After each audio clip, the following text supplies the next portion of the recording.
Si yo les dijera Amadís de Gaula, Belianís de Grecia, Celidón de Iberia, Florando de Castilla, Polidolfo de Croacia, atención, Brufaldoro de Mauritania, ya para rematar también Ciringilio de Tracia, y me acabo de acordar de Clarión de Landanís o Policisne de Boecia, bueno, en fin, que todas estas cosas todos estos nombres tienen en común una cosa, y es que son muy cursis, ¿no? Como siempre digo, más cursi que un repollo con el hermoso lazo.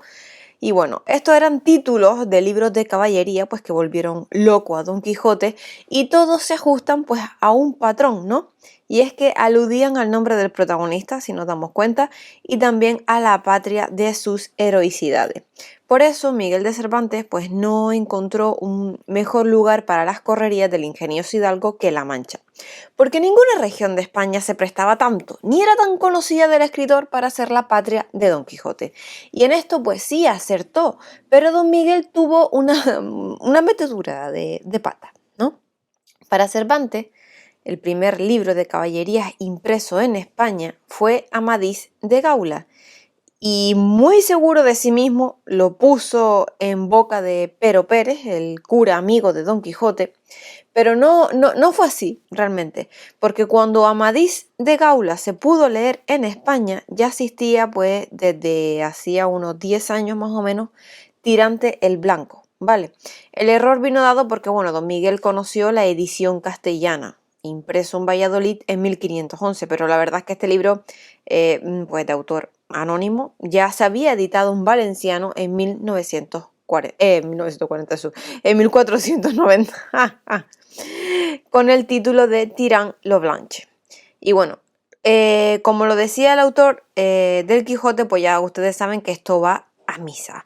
Aún hoy muchos creen su afirmación que Amadís de Gaula era para Miguel de Cervantes el primero de su género en Europa, ¿no? El modelo en el que pues todos los demás tomaron ese principio y ese origen. En fin, que al fin y al cabo, que no se trata de echar un borrón sobre Cervantes, pero bueno, tampoco pasa nada, pero bueno, conste el error, ya está, ahí lo dejo. Solo, simplemente para hacerme la listilla. Bueno, sí, no, de esa típica amiga odiosa de que dice, no, querido, así no fue. Pero bueno, no, en verdad no soy. Cuando a veces pasa eso, yo, y sé la que son las cosas, yo normalmente me callo la boca y quedo como la rubia tonta. Me he pegado muchos golpes así, no se preocupen. En fin, vamos para allá. Durante todo el siglo XV, la nobleza pues estuvo muy enfrascada en la lectura de los libros de caballerías, ¿no? Y así continuó durante el XVI, que es cuando ya se apuntaron pues todos aquellos que sabían leer, ¿no? Las mujeres, pues imagínense, se volcaron con este género de libros y sus protagonistas. ¡Hombre! Y alguien escribió que incluso las buenas y las honradas mujeres también los leían y repasaban con fruición a escondidas de padres y maridos. ¡Oy, oy, oy, oy! Santa Teresa de Jesús fue una devoradora de libros de caballería, costumbre que cogió de su madre y bueno, y a hurtadillas, por supuesto, de su padre.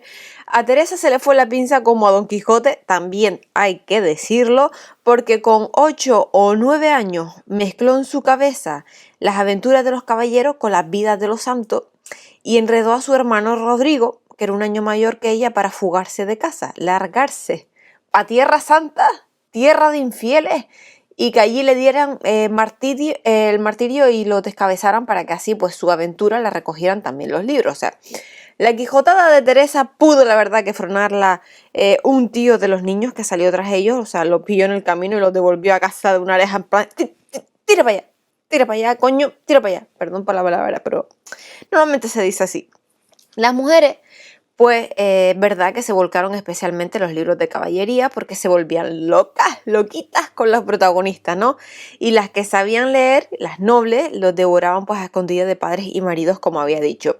A los hombres también les gustaban, ¿no? Y admiraban pues la valentía de los caballeros, pero lo que no les hacía ni una pizca de gracia es que las mujeres estuvieran al tanto de los valientes y guapos y hermosos y divinos y estupendos que eran los héroes andantes, porque luego veían lo que tenían al lado, en fin, y las comparaciones pues son odiosas, chiquillos, por favor.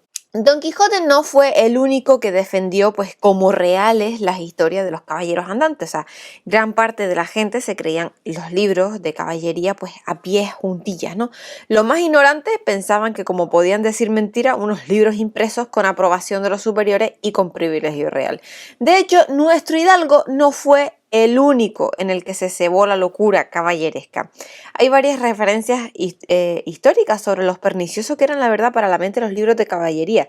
Un texto que está fechado de 1600 a 5 años antes de la aparición del Quijote cuenta que un estudiante de Salamanca, en vez de dedicarse pues a sus lecciones, perdía los días en leer libros de caballería, hasta que se le fue la cabeza, pues bueno, de tal modo que un día lo encontraron dando grandes voces en su cuarto a espadazos con un enemigo imaginario. O sea, otro texto anterior a 1599 relata que un caballero honrado, manso, cuerdo, perdió las luces, imitó la locura de Orlando, quedándose en cueros en mitad de su villa, arreando palos a los labradores y matando asnos a cuchillada. Si de estos episodios tuvo o no noticias Cervantes, pues obviamente lo desconocemos, y si las tuvo, pues ya sabemos que tomó de la realidad la locura de su Don Quijote. Twitter, Facebook, Instagram, pues bueno, tienen ahora enemigos declarados, también de la misma manera que antes los tenían como los libros y la imprenta, ¿no? Es lógico porque, bueno, a ver, toda novedad pues puede tener su fallo hasta que aprendes a manejarla, ¿no? O sea, las redes y su pues vertiginosa circulación de información, porque pues todo ocurre súper rápido, toda leche, ¿no? Que se te echa encima de golpe y ha habido que aprender a manejarlas, a intentar sacarle pues un buen partido y no explotar su lado pues más malvado.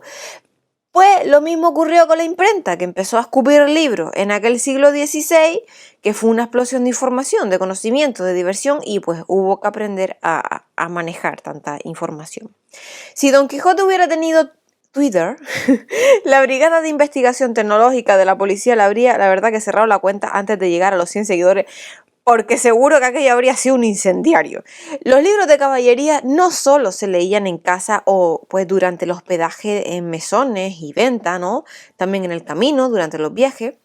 Un cura de la época se quejaba de que el libro con la palabra de Dios, la Biblia, apenas lo leía nadie, y eso que era pequeño y fácil de manejar, mientras que los libros de caballerías que pesaban un quintal se leían hasta andando, y esto pues le fastidiaba mucho a la iglesia. O sea, hubo una explosión de libros de caballería en muy poco tiempo porque por fin se podía leer algo que no fuera la Biblia. O sea, es muy fácil de entender. Los únicos libros que habían eran religiosos, de leyes, tratados, vidas de santos. O sea, por favor, un peñazo insoportable. Y que solo al fin y al cabo servían para los curas y a los que estudiaban, que eran los que tenían acceso a ellos. Los libros pues no circulaban con esa soltura antes de la implantación de la imprenta porque había que copiarlos a mano, y solo los disfrutaban pues obviamente quien tenían un más que aceptable poder adquisitivo. La plebe, el único libro el que podían hacer era la Biblia, y porque se lo tenían que leer otros. Cuando ya te lo habían leído pues 500.000, 800 veces, te querías cortar las venas porque tú dices, mira, hija, otra vez más, como que no, que me sé hasta dónde está el último renglón. En fin, por eso llegó la imprenta, y con la imprenta pues llegó la diversión, porque empezaron a proliferar los libros de caballería y los rubios hermosos y guapos. Así que imagínense que tanto los eruditos y las autoridades eclesiásticas y civiles pues intentaron prohibir la publicación y la lectura de los 100.000 libros de bellaquerías, que así los llamaban, pues que circulaban por España. O sea, decían que eran dañinos para el alma, despertadores de torpeza, de pecado y de ofensa a Dios, por supuesto. O sea, nadie pudo con ellos, salvo la propia decadencia de las historias.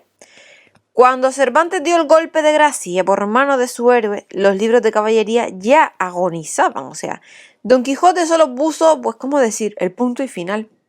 Y la verdad es que no pudo haber otro mejor, ¿eh? Espero que les haya gustado y nos vemos mañana. Hasta luego.